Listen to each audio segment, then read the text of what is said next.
पाकिस्तान ने कहा था कि जब हम अटैक करेंगे तो आपको गूंज भी सुनाई देगी, आवाज भी सुनाई देगी और इफेक्ट भी सुनाई देगा।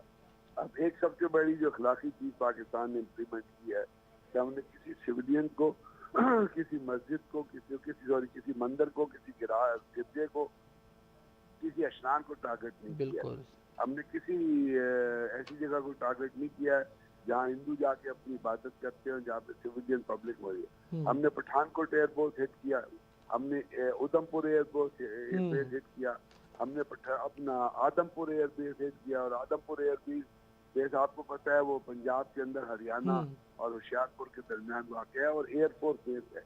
और ये तमाम जो मैंने आपको चीजें बताई हैं, जो 26 मकामात को जो हिट किया गया, और दूसरी चीजें जो मैं आपको बता रहा हूँ, ये वो इलाके हैं जहाँ से पाकिस्तान के ऊपर कॉन्स्टेंटली हमला हो रहा था, जहाँ से पाकिस्तान के ऊपर मिसाइल दागे जा रहे थे।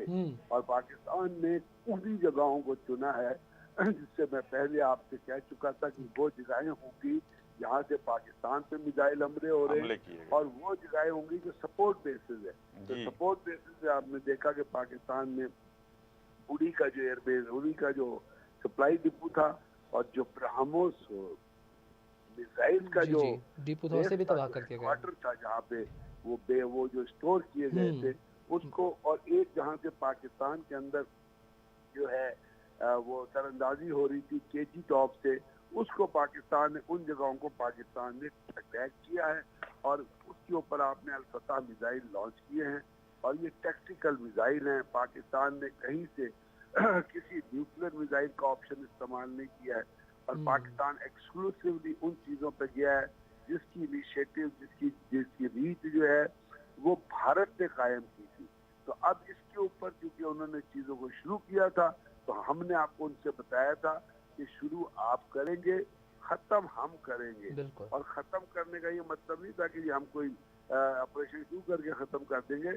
खत्म करने का मतलब ये था कि हम आपके बेसिस को और आपके टारगेट को खत्म करेंगे।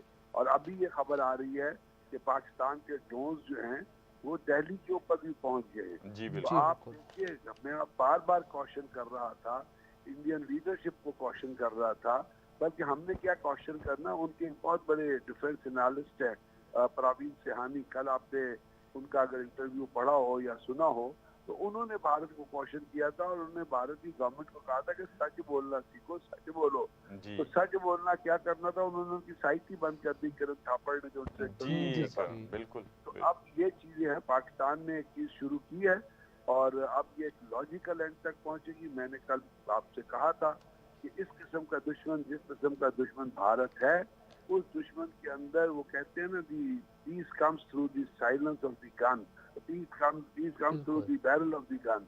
तो barrel of the gun Pakistan ने इस्तेमाल की है, और वो जो जगह है वो जो एक्शन है वो दुनिया भी देख रही है, और अब इंडियंस भी देख रहे हैं। तो अब ले मजा इस चीज का, ब्रह्मोस मिसाइल का। तो आप देखते हैं कि उसके बाद आगे जाके चीजें किस तरह डेवलप होती है। अभी तक जो टारगेट पाकिस्तान ने सिलेक्ट किए थे, वो टारगेट पाकिस्तान ने बहुत कामयाबी से हिट कर दिए हैं। बिल्कुल। तो इसलिए हम आगे इस स्टॉक फाइल पे, ब्रह्मोस पे और पाकिस्तान पे देखेंगे।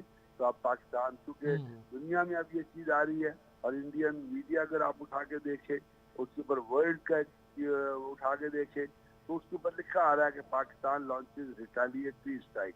तो ये रिटेलिएटरी स्ट्राइक पाकिस्तान की जो है, ये काउंटर अटैक जो है, ये पाकिस्तान ने उनको कह के किया है कि we will hit you and we have hit you. बिल्कुल बिल्कुल बिल्कुल। अब उधर से भी तो कोई रिटेलिएशन आएगी।